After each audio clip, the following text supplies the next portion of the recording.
Amados hermanos, les invito a la palabra de Dios en el libro del profeta Habacuc.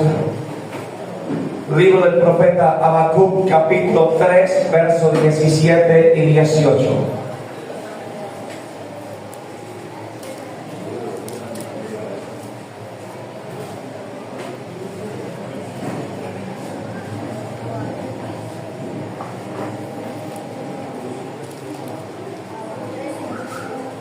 El libro del profeta Habacuc, capítulo 3, versos 17 y 18. Cuando estemos en la cita, vamos a contestar con un fuerte amén. El libro del profeta Habacuc, capítulo 3, versos 17 y 18.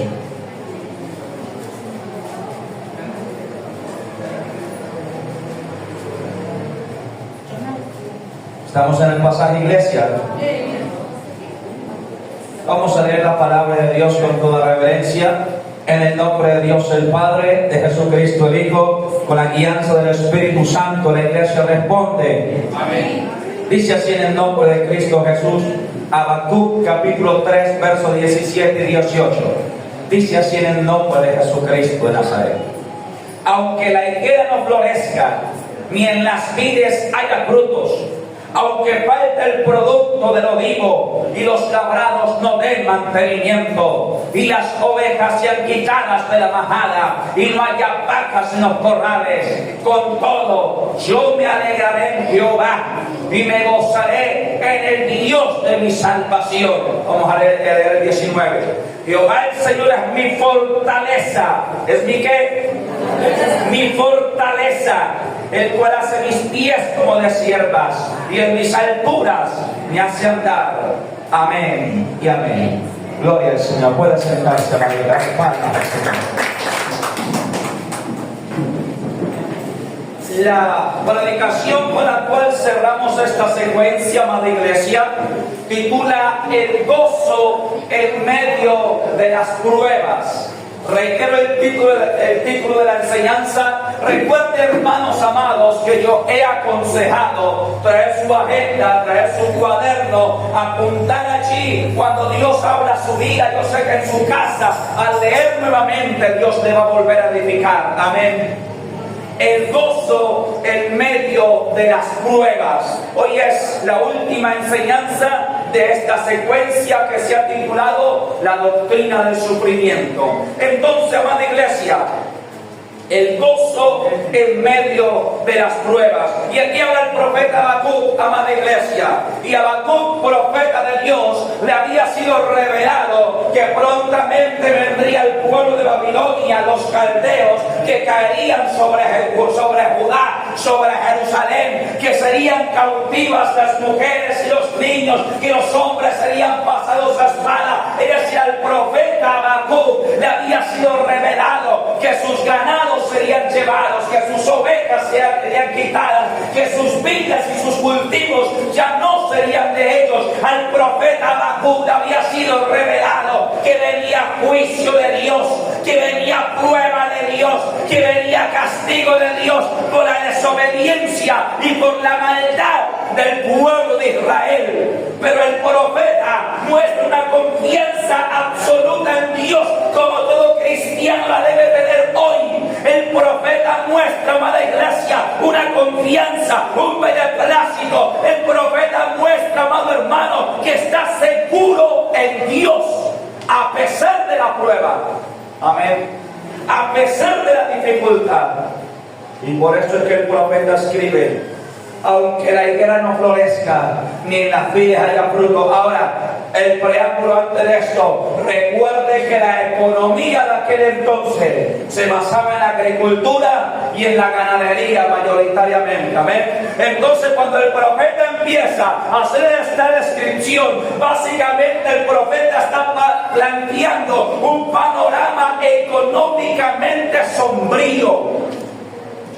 Un panorama económicamente inestable, un panorama gris tirando oscuro. El profeta empieza a describir lo que venía sobre Judá, lo que venía sobre Jerusalén, y empieza a decirlo así: aunque la higuera no florezca, aunque el olivo no dé su fruto, aunque el cultivo se ha quitado, aunque las ovejas sean quitadas de la majada, aunque no haya vacas en los corrales, con todo yo me gozaré en Jehová y me alegraré en el Dios de mi salvación. ¿Sabe qué está diciendo el profeta aquí? Aunque venga prueba, aunque venga juicio, aunque venga dificultad, aunque venga carestía, aunque venga inflación, aunque venga falta de empleo, aunque venga escasa economía, aunque venga una economía caída, aunque venga la crisis, yo confío en Dios. Amén. Aunque venga la pandemia, aunque venga lo que se venga, iglesia, yo confío en Dios. Y lo que está diciendo el profeta. Y no solamente dice esto, sino que dice: yo me gozaré en Jehová. ¿Yo me qué? Me gozaré en Jehová y me alegraré en mi Dios. Y acuérdese, le estoy hablando de alguien que estaba en prueba.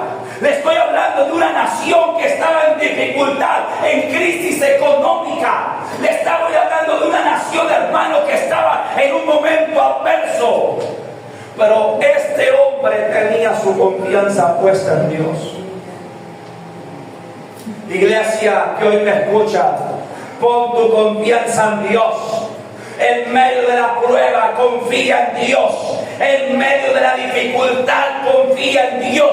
En medio de la adversidad, confía en Dios. Dios sacó a la nación de Israel de en medio de tremendas pruebas. Y a ti y a mí nos ha sacado también. Amén.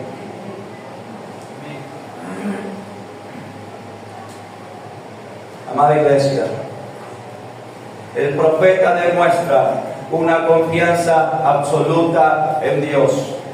El profeta demuestra que su gozo y su alegría no están en el dinero, que su gozo y su alegría no está en la comida, que su gozo y su alegría no está en que el olivo estuviese lleno, en que los cultivos estuviesen llenos, en que las vacas dieran mucha leche, en que los corrales estuvieran llenos, en que los potreros estuvieran llenos. La alegría del profeta no estaba en la abundancia, ni de dinero, ni de comida, ni de bienes perecederos. La alegría del profeta estaba en Dios. La confianza del profeta estaba en Dios. Y yo digo, ¿cuánto necesitamos aprender a confiar nosotros en Él? ¿Cuánto necesita la iglesia aprender a gozarse en medio de la prueba? ¿Cuánto necesita la iglesia aprender a gozarse en medio de la dificultad y de la tribulación? Porque es Dios quien la permite. ¿Cuánto necesita la iglesia aprender a ser agradecida, más agradecida con Dios por lo que le ha dado, que quejambrosa por lo que todavía no tiene?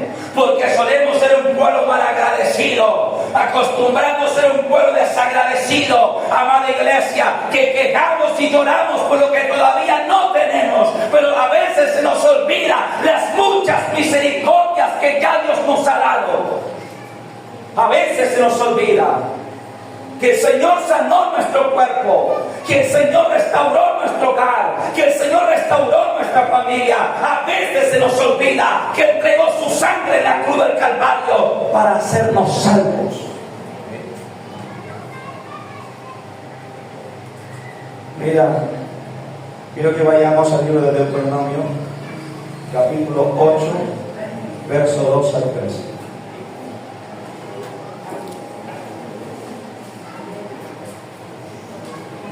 Libro de Deuteronomio, capítulo 8, verso 2 y 3.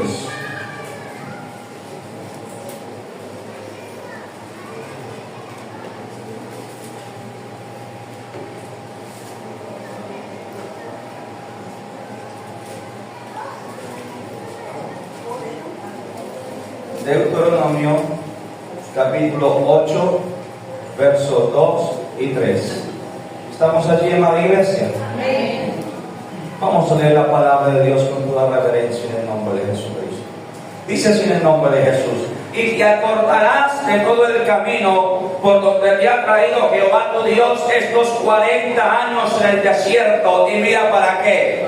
Para afligirte. ¿Para qué? Para afligirte. ¿Para qué más? Para probarte. Para saber lo que había en tu corazón. Si habías de guardar o no sus mandamientos. Y te afligió. Y te hizo tener hambre. Y te sustentó con maná. Comida que no conocías tú ni tus padres te habían conocido. Para hacerte saber que no solo de pan vivirá el hombre, mas de todo lo que sale de la boca de Jehová vivirá el hombre. Amén y amén. Pero quiero que lo sigamos leyendo hasta el 5. Mira, tu vestido nunca se envejeció sobre ti, ni el pie se te ha hinchado en estos 40 años. Reconoce a sí mismo en tu corazón que como castiga el hombre a su hijo, así Jehová tu Dios te castiga. Aleluya.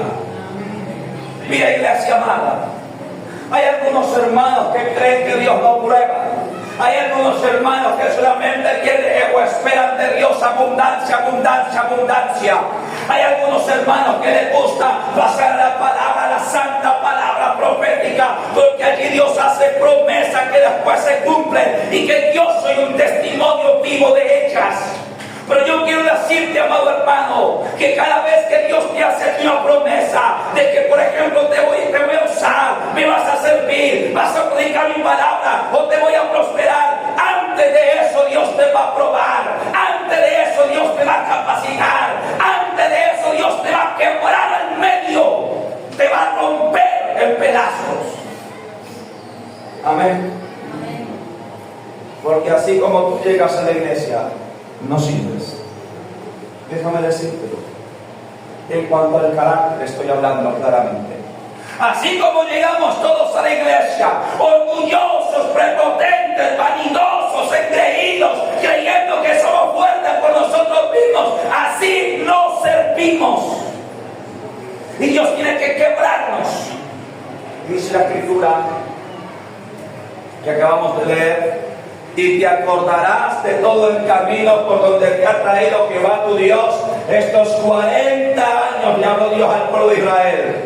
Y dice, ¿para qué? Para probarte, para afligirte, para saber lo que había en tu corazón, si habías de guardar o no mis mandamientos. Y te probó Jehová. ¿Qué dice? ¿De qué? Te probó Jehová. Y te hizo tener hambre, pero te sustentó. Dios no desampara en la prueba. Si Dios te dice, voy a probar tu fe, no te asustes. Dios no desampara en la prueba. Dios no abandona en la prueba. Dios no lo bota usted al desierto para que se muera ya. No, Él va contigo al desierto. Amén. Y te hizo tener hambre, pero te sustentó con maná, comida que tú ni tus padres habían conocido.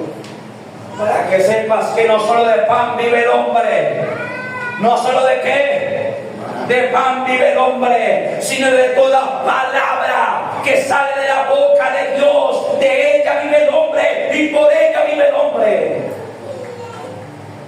Dice la escritura. Hermano, yo me voy a gozar, como siempre procuro gozarme, voy a gozar predicando esta palabra. ¿Sabe por qué? Porque a veces somos cristianos muy niños, porque a veces el pueblo de Dios es cristiano inmaduro, porque a veces el pueblo de Dios, amada iglesia, quiere todas las cosas fácil. Pero si Dios me ha prometido, ¿por qué no me ha cumplido? Pero si Dios dijo que iba a restaurar mi hogar, ¿qué pasó? Si Dios dijo que iba a bendecir mi finanza, ¿qué pasó? Que todavía no me ha cumplido. Y yo te digo a ti, y yo te he dicho aquí en esta noche, ¿y qué pasa contigo? Que tu carácter todavía no ha sido moldeado. ¿Qué pasa contigo? Que en medio de la prueba todavía no me alabas. ¿Qué pasa contigo? Que en medio de la dificultad todavía no confías. ¿Qué pasa contigo que no me das el primer lugar todavía? Eso es lo que hace la prueba. Moldea nuestro corazón. Óigase bien. la prueba, la aflicción y la dificultad en la vida del cristiano son indispensables. Son indispensables. Porque la prueba te moldea, te capacita, te pule, te prepara. Yo les he contado a ustedes. Yo les he contado a ustedes, amados míos. Antes de venir a Cristo, mis padres tenían cierta, digamos, comodidad económica. Mis padres tenían 3 fincas, llegaron a tener entre 50 y 60 obreros. Mi padre hacía el mercado para la casa, para la finca, por puntos, desde luego, porque había que cocinar a muchos trabajadores. Y yo vi a mi padre gastarse en un fin de semana mucho dinero, irse para el pueblo, porque vivíamos en finca en aquel entonces, irse para el pueblo con 5, 6, 7 millones de pesos y llegar hasta el lunes, porque era bien tomadón y era bien mundano. Y entonces, hermano, yo recuerdo que había abundancia, pero abundancia. Yo llegué a ver a mi papá con fajos de biquetes. Y digo, no era multimillonario, no, pero estaba bien acomodado. Dinero no hacía falta, mercado no hacía falta, nada de aquello que se necesitara hacía falta. Y entonces eso había causado que hubiese orgullo del corazón. Recuerdo que él se compraba en aquel entonces, algunos de ustedes conocerán en aquella época, por allá en los 90, casi empezaron los 2000, eran muy famosos aquellos que tenían esas tremendas gargantillas de oro, que eran como así de gruesas o más gruesas, esos anillos de oro, esas pulseras de oro. Mi padre las tenía, y cargar el bolsillo así lleno, él lo cargaba. Entonces había en el corazón arrogancia, había en el corazón vanidad, había en el corazón altivez. Mi padre no le agachaba la cabeza a nadie, mi padre no se disculpaba con nadie. Cuando ofendía a mi madre, cuando nos ofendía a nosotros, jamás se disculpó, nunca. Y Dios había puesto el ojo en él, Dios había puesto la mirada en él. Entonces Dios dijo: yo lo voy a traer a mis pies. Y ahí es donde Dios empieza a tratar con él. Y ahí es donde Dios empieza a quitarle sus propiedades y su riqueza una a una. Él tenía 3 fincas, tenía cultivos, tenía ganado, tenía dinero. Y empezó Dios a quitarle, a quitarle, a quitarle. Al último quedó con una sola finca, y la más pequeña de todas, que es donde hacemos los retiros actualmente. Fue la única que le quedó. Y entonces ya llegamos a Cristo. Livianito, gracias a Dios, porque Dios había quitado toda aquella carga de las propiedades, solamente lo que su voluntad era dejó. Y empezó Dios a tratar con nosotros. Y Dios le dijo a mi padre: tú me vas a servir, tú vas a predicar mi palabra. Y entonces empezó Dios a moldearlo a él y a tratar con él. Y recuerdo, hermano, que llegó el momento donde mi padre no tenía una moneda de 500 pesos en el bolsillo. Llegó el momento donde no había para nada. Yo recuerdo, hermano, empezando los caminos de Cristo, fueron más o menos 10 meses de prueba donde comíamos por fe. Lo perdimos todo. Lo único que quedaba era esa pequeña finca, y el banco estaba a punto de embarcarla. Yo recuerdo que duramos 10 meses, oígase bien, desayunando caldo de yuca, porque era lo que había en la finca, yuca. Yo recuerdo que duramos 10 meses donde no probamos el arroz. Recuerdo que duramos 10 meses donde no sabíamos que era algo especial. Recuerdo que las gallinas que había en la finca nos las fuimos acabando una a una. Al último, después de que habían como 40, 50, quedaban como 2 o 3 gallinas. Recuerdo, hermano, un día teníamos como 9 meses de estar en esa prueba, porque Dios nos había dicho: probaré tu fe, moldearé tu fe. Recuerdo que un día, a veces las gallinas se montan y van y ponen por allá, Y un día encontramos una camada de huevos, hermano. Ese día hubo fiesta en la casa. Porque ya había llegado el momento donde tocaba partir un huevo para dos. Pero ese momento, ese tiempo fue donde más crecía espiritualmente. Ese tiempo es donde más oré, donde más ayuné, donde más me tomé de la mano de Dios. Por eso las pruebas es necesaria. Tú necesitas ser probado. Yo necesito ser probado. Aleluya. Porque fácil es decir gloria a Dios cuando hay plata en tu bolsillo. Gracias. Fácil es decir gloria a Dios cuando tienes salud, cuando tienes hogar, cuando tienes bienestar. Eso es fácil. Bendecir a Dios en abundancia es fácil.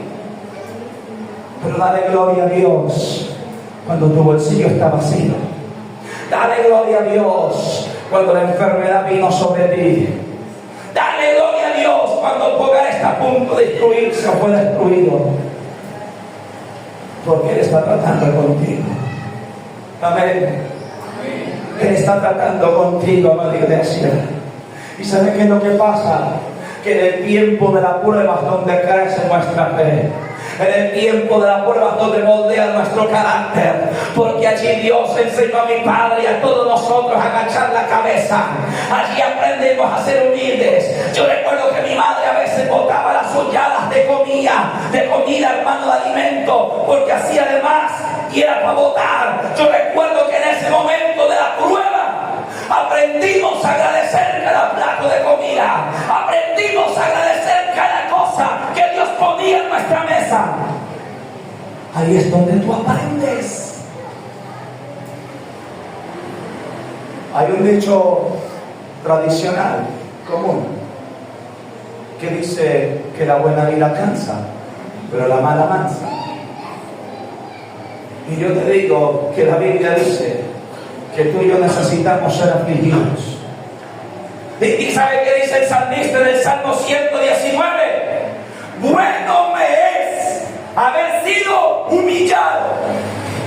Bueno me es haber sido probado. Para que aprenda a tener tu nombre. Porque es que en abundancia muchos se olvidan de Dios. Mire, hermano, ese trato que Dios tuvo conmigo es lo que ha hecho, gloria a Dios, que cuando Dios me ha bendecido no me olvide de Él. Eso es lo que ha hecho, lo que me enseñó a ser agradecido. Ese trato, esa prueba, hermano, fue lo que me enseñó a creer en Dios absolutamente. Dice, y te hizo tener hambre, y te sustentó con maná del cielo. Milagro. ¿Eso fue un qué? Milagro. Te sustentó con maná del cielo, comida que tú ni tus padres habían conocido, para que sepas que no solo de pan vive el hombre, sino de toda palabra que sale de la boca de Dios. De ella y por ella vive el hombre. Aquí algo claro, es en la prueba donde tú aprendes a confiar. Es en la prueba donde ves los milagros de Dios. ¿Sabe por qué? En la prueba es donde crece su fe. Porque en la prueba, en el ojo de la prueba, es donde todo es milagro.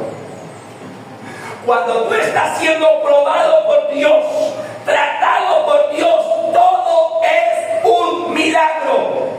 Comer 3 veces al día es un milagro. Pagar el arriendo es un milagro. Pagar los recibos es un milagro. Pagar la matrícula de la universidad es otro milagro. Todo es milagro. Un día, en ese tiempo, que le digo que fueron como unos 10 meses, teníamos como unos 7 meses ya en esa prueba. Y es cierto que uno se pone un poquito mal físicamente por la mala alimentación. Yo recuerdo que a veces cuando yo hacía ayuno no me podía levantar muy rápido de la silla porque me daba vuelta todo y era por la debilidad física. Yo recuerdo que una vez estábamos haciendo, mira, en medio de esa prueba nosotros hacíamos ayuno. Recuerdo que un día estábamos haciendo ayuno ahí en la finca, porque recuerden que allá fue donde Dios me capacitó. Algunos creen que yo fui capacitado a los pies de un gran pastor. Algunos creen que yo tuve un gran maestro, y sí lo tuve, el Espíritu Santo. Porque mi capacitación y la de mi padre fue en la finca solos, orando y ayunando, porque allá en el pueblito hasta ahora se estaba formando una célula y no había pastor. Es decir, que yo no tenía pastor, nosotros no teníamos pastor que nos enseñara, pero el Espíritu Santo era nuestro pastor.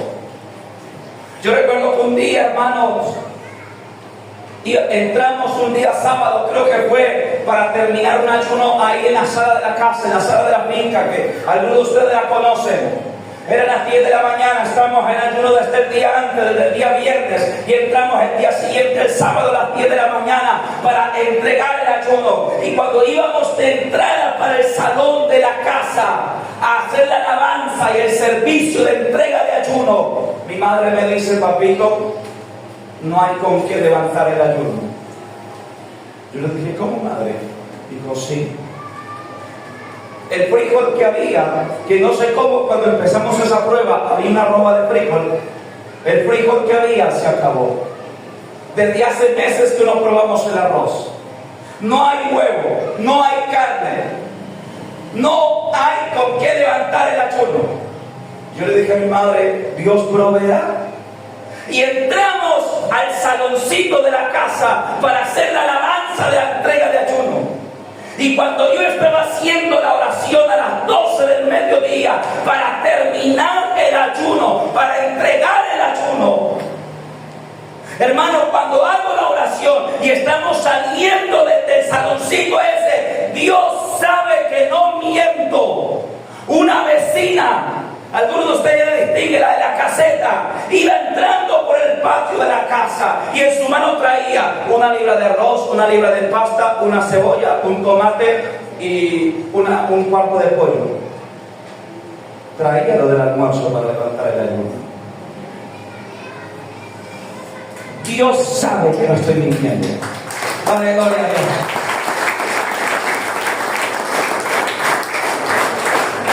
Por eso es que en la prueba todo es milagro. Ahí es donde crece tu fe. Ahí es donde aprendes. Pero hay algunos que Dios les dice: te probaré. Te probaré. No, Dios mío, no. Y se preocupan. Y se aterran. Hasta se van de la iglesia. Que porque Dios no me bendice. No, amados míos, tened por sumo gozo cuando os halléis en diversos tipos de pruebas, porque la prueba de vuestra fe produce paciencia. Pero la paciencia tiene su obra completa, para que seáis perfectos y cabales, sin que os falte cosa alguna. Libro de Santiago. Amados hermanos, a través de las pruebas que Dios forja nuestro carácter, a través de las dificultades que Él nos enseña a confiar en Él. Porque dime tú, ¿cómo aprenderás a confiar en Dios si no tienes que confiar en Él?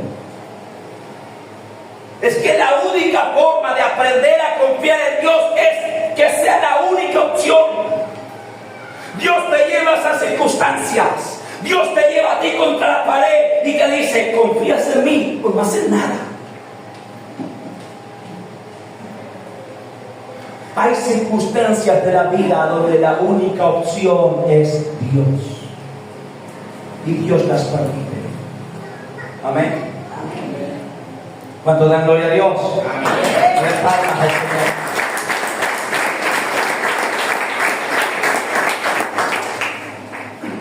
Vamos a ir precisamente ya, Santiago capítulo 1, verso 2 al 4.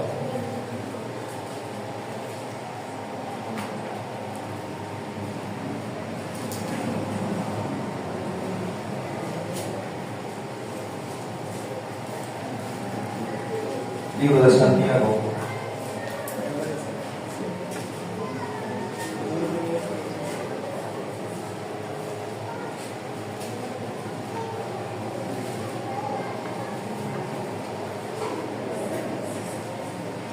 Capítulo 1, verso 2 al 4. ¿Estamos allí en la cita, iglesia? Amén. Dice así en el nombre de Jesús. Hermanos míos, tened por sumo gozo cuando os halléis en diversas pruebas. Cuando os halléis en diversas ¿qué? Pruebas. Sabiendo que la prueba de vuestra fe produce paciencia. Mas tenga la paciencia su obra completa, para que seáis perfectos y cabales, sin que os falte cosa alguna. Hermanos míos, tened por sumo gozo cuando os halléis en diversos tipos de pruebas. Amada iglesia, cuando Dios te esté probando, dale gloria a Dios. Cuando Dios permite la circunstancia difícil en tu vida, dale gloria a Dios, porque ahí es donde Él se glorifica. Ahí es donde Él es grande, donde Él muestra su poder. Esa es la prueba. Dime una cosa, ¿dónde Israel vio los milagros más extraordinarios de Dios? No fue en el desierto. No fue en el desierto donde Dios dividió el mar en dos. ¿Acaso no fue en el desierto donde Dios hizo llover maná del cielo? ¿Dónde fue que Dios dio codornices en abundancia? En el desierto. En el desierto es donde Dios muestra su poder. En el desierto donde tú aprendes a glorificar a Dios. Y aquí dice el libro de Santiago, la voluntad de Dios es que tú aprendas a darle gloria en todo momento. La voluntad de Dios es que tú aprendas a alabar a Dios en medio de la dificultad y en medio de la adversidad. Sé como el cántico del alfarero que dice: quiero tu confianza en medio de la tempestad, quiero tu alabanza cuando todo está mal. Eso es lo que debe hacer la iglesia. En medio de la dificultad, confía en Dios. En medio de la tristeza, alaba a Dios. Como Job hizo cuando Dios le quitó todo. Usted conoce muy bien la historia de Job, ¿verdad? Dios le quitó su empresa. Dios le quitó su negocio, le quitó las vacas, le quitó las ovejas, le quitó los empleados. Dios le quitó su fama, su estima, su honra, su dinero, su capacidad económica, su honra. Dios le quitó todo, le quitó hasta los hijos. Y Job, en medio de la tribulación que hizo, renegó. ¿Qué hizo Job? ¿Renegó, iglesia, acaso? Dijo: no vuelvo por ir a esa iglesia. ¿Acaso dijo Job así?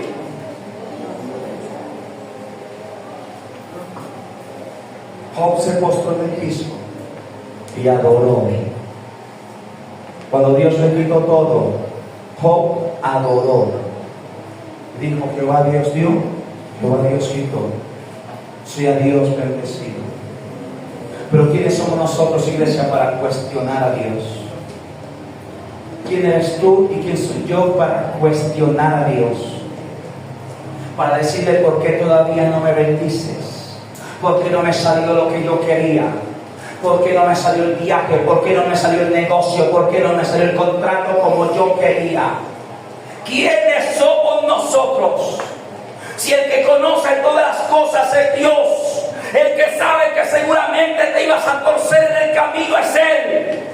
Siempre que Dios no te permita algo, Dios es soberano y sabe por qué. No es que Dios quiera fastidiarte la vida, es que Dios quiere guardarte de que te tuerzas. Porque yo he conocido mucha gente que Dios ha bendecido y se ha torcido. Yo he conocido mucha gente que Dios ha bendecido y le ha dado la espalda a Dios. Yo he conocido mucha gente que le ha hecho promesas a Dios. Si Dios me bendice, yo doy esto para la iglesia. Si Dios me bendice, yo hago una donación. Si Dios me bendice, compro ventiladores, compro sillas. Y Dios los bendice y no hacen nada de Evangelio.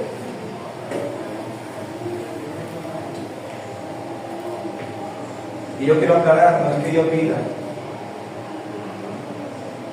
es que algunos se afanan a amarrarse con sus propias palabras. Hay algunos que se apresuran a comprometerse con sus propias palabras. Porque yo lo único que hago aquí es predicar el Evangelio. Si tú ofreces algo con tu boca, es decisión tuya y nace de ti.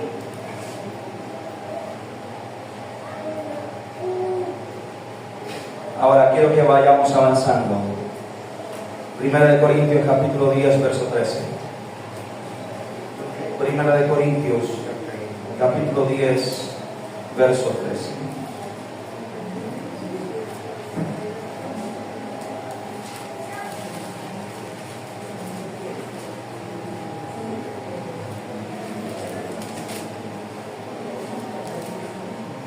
Primera de Corintios capítulo 10, verso 13.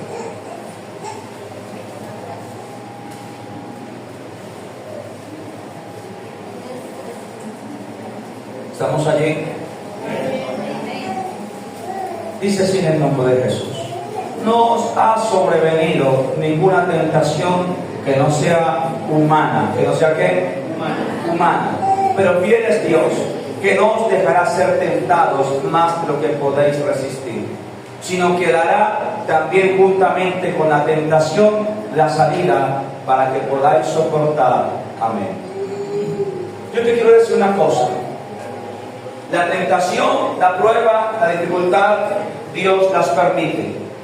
Aclarando que Dios prueba, sí, pero Dios no tienta a nadie. Claramente lo dice Santiago. Sino que cada uno es tentado cuando de su propia concupiscencia es seducido y atraído. Pero la palabra de Dios dice que fiel es Dios, que no dejará que seamos tentados o que seamos probados más allá de lo que podemos resistir. Cuando Dios permite la prueba o viene la tentación o permite la tentación, es porque Dios sabe que puedes aguantar. Amén. Dios jamás te dejará ser probado más allá de tus fuerzas. ¿Cuánto puede dar la gloria a Dios en esta hora? Dale palmas.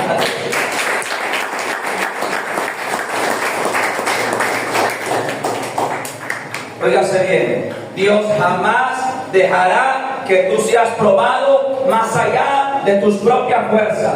Si Dios permitió esa prueba, es porque tú puedes. Si Dios permitió esa tentación, es porque tú puedes. Y además de eso dice que no ha venido ninguna tentación que no sea humana. Toda tentación y toda prueba que viene sobre nosotros es humana. No es algo sobrenatural.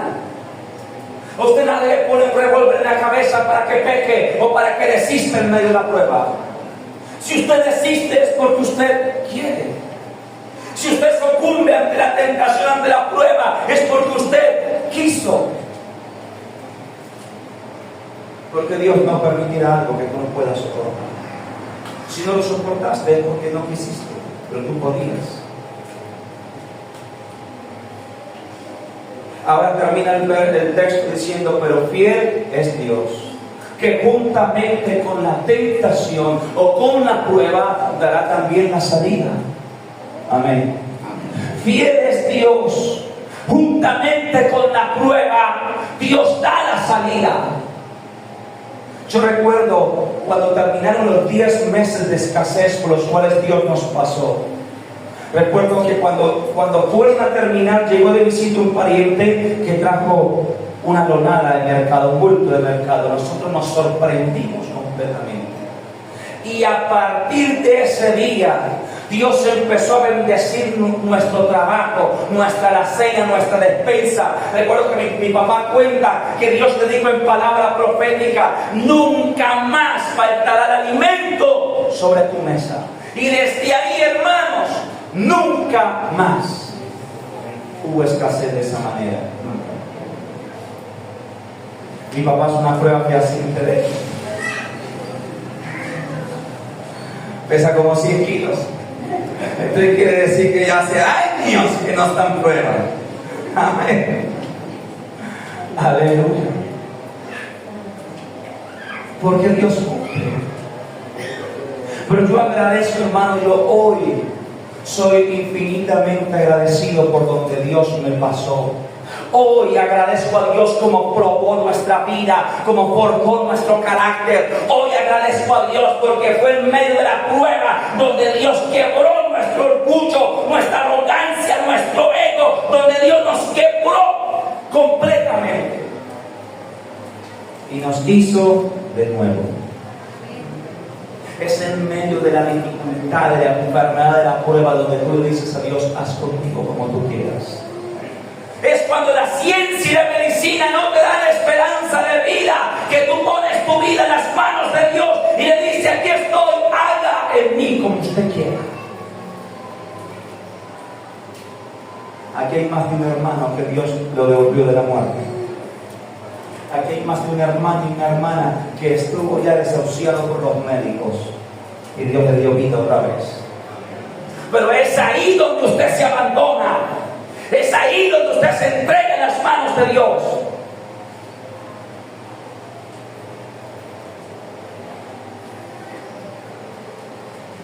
Y quiero que terminemos en 1 de Pedro capítulo 4 verso 12 al 13. 1 de Pedro 4, 12 y 13.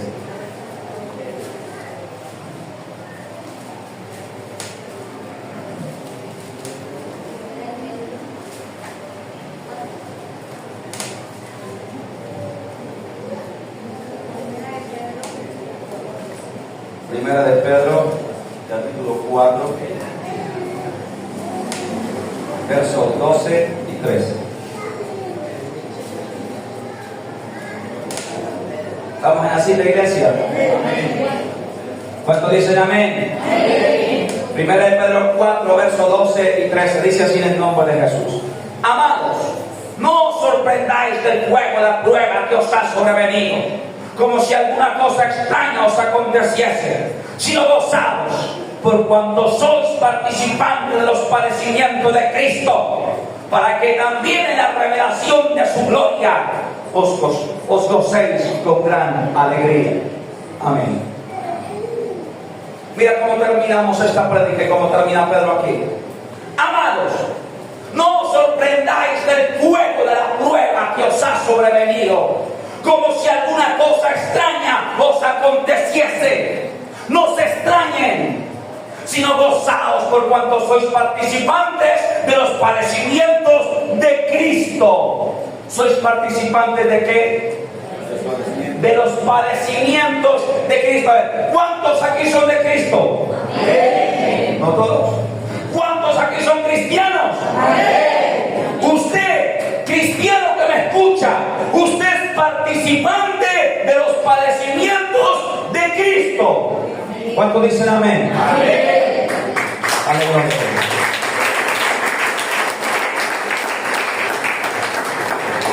Ahora yo quiero preguntar, ¿cuáles fueron los padecimientos de Cristo? ¿Cristo fue vituperado? ¿Cristo fue escupido? ¿Cristo fue señalado? ¿Cristo fue criticado? ¿Cristo fue calumniado? ¿Cristo fue menospreciado? ¿Cristo fue puesto en poco y tenido por nada? ¿Cristo fue calumniado como malo y perverso cuando era bueno? Tú eres participante de eso. Pero hay algunos hermanos que me dicen: pastor, yo no soporto más, me voy de la iglesia. ¿Por qué? Porque la hermana no me saludó, porque el hermano no me miró, porque el hermano no me dijo cómo está. A veces los cristianos queremos estar dentro de una burbujita, que Dios nos tenga dentro de una burbujita donde nadie nos mire, ni nos juzgue, ni nos critique, ni nos señale. Entonces, ¿cuándo tomaremos la cruz de Cristo? Dime, ¿cuándo vas a ser criticado por Cristo? ¿Cuándo vas a ser señalado por Cristo? ¿Cuándo vas a ser menospreciado y tenido en poco por causa de tu Señor? Y no quiero que nadie lo tome aquí a personal. Estoy hablando para todos. Para todos. Pero a veces los cristianos somos sumamente sensibles, sumamente soldaditos de mantequilla y azúcar. Oh, cuánto necesitamos aprender como esos hombres de Dios. Cuánto necesitamos aprender como Juan y Pedro, que fueron llevados ante el Sanedrín, azotados, rasgados su ropa, reventada la espalda, y luego salieron y siguieron predicando gozosos. A mí me han criticado muchas veces, me han juzgado, me han escarnecido muchas veces, algunas veces con razón, porque no soy perfecto, muchas otras sin tenerlo. Pero aquí estoy, ni me he derretido, ni me he muerto, ni me ha pasado nada. Pero yo creo que a veces los hermanos son tan inmaduros, somos tan niños todavía. Dijo Pablo, ¿por qué no soportas la ofensa? ¿Por qué no sufres? ¿Por qué no das la mano a tu hermano? ¿Por qué no amas a tu enemigo? A veces hay enemistades entre hermanos. A veces hermanos de la misma iglesia no se saludan. A veces hermanos de la misma iglesia se evitan el uno al otro. Porque somos tan niños y tan infantiles todavía. Porque no queremos tomar la cruz de Cristo. Porque todavía estamos viviendo nosotros y estamos enteritos dentro de este cuerpo. Oh, pero yo voy a orar por ti en esta tarde. Yo voy a orar por mí también. Que el Señor nos enseñe a morir a nosotros mismos. Esta es la palabra de Dios y este es el mensaje. Si alguno quiere venir en pos de mí, niéguese a sí mismo, tome su cruz y así muérase y sígame. Y cuando dice muérase, no es físicamente, desde luego. Es que mueras a tu ego y mueras a tu yo. Que dejes de cuidarte tanto.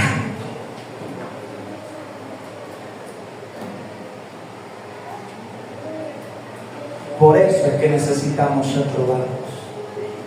Por eso es que a veces es necesario que nos pisen. A veces es necesario que nos duela un poco, para que recordemos a qué hemos venido, para que recordemos lo que sufrió nuestro Salvador por ti y por mí, lo que padeció nuestro Salvador por ti y por mí. Él fue criticado por ti y por mí, menospreciado por ti y por mí, calumniado, blasfemado, contradecido, sus manos y sus pies enclavados con clavos en el madero, por ti y por mí. Y nosotros somos participantes de sus padecimientos. Así que esta es mi prédica de esta mañana. Está siendo probado, gózate. Dios te ama. Amén. Está siendo calumniado. Alégrate. Dios te ama y mostrará la verdad. Como testificaba nuestro hermano Willy. En el trabajo se levantaron, me han calumniado, se han levantado, pero Dios del tiempo, Dios me sacó en limpio. Amén. Y perdone que lo nombre, hermano. Pero así será con todos. No ha habido una sola vez que yo haya sido calumniado y Dios no me haya defendido. No ha habido una sola vez que haya sido criticado, vituperado y Dios no haya peleado por mí. Así que aprende a dejar todas las manos del Señor. Aprende a perdonar al que te ofendió. Busca a esa persona que no te da el saludo y dile, hermano, perdóneme. Si yo ofendí, perdóneme. Busca a esa persona que no te da la cara. Busca a ese hermano que te grita en la iglesia. Búsquelo y dígale, perdóneme si yo le he ofendido. Sea cristiano, sea de Cristo. Y yo sé que esto no es fácil en la carne, pero es posible en el Espíritu. Aquí es donde se ve quién está en la carne y quién está en el Espíritu. El que está en la carne no es capaz de pedir perdón. o de perdonar. El que está en el Espíritu sí puede hacerlo. Hasta aquí la palabra de Dios en esta mañana. Aleluya.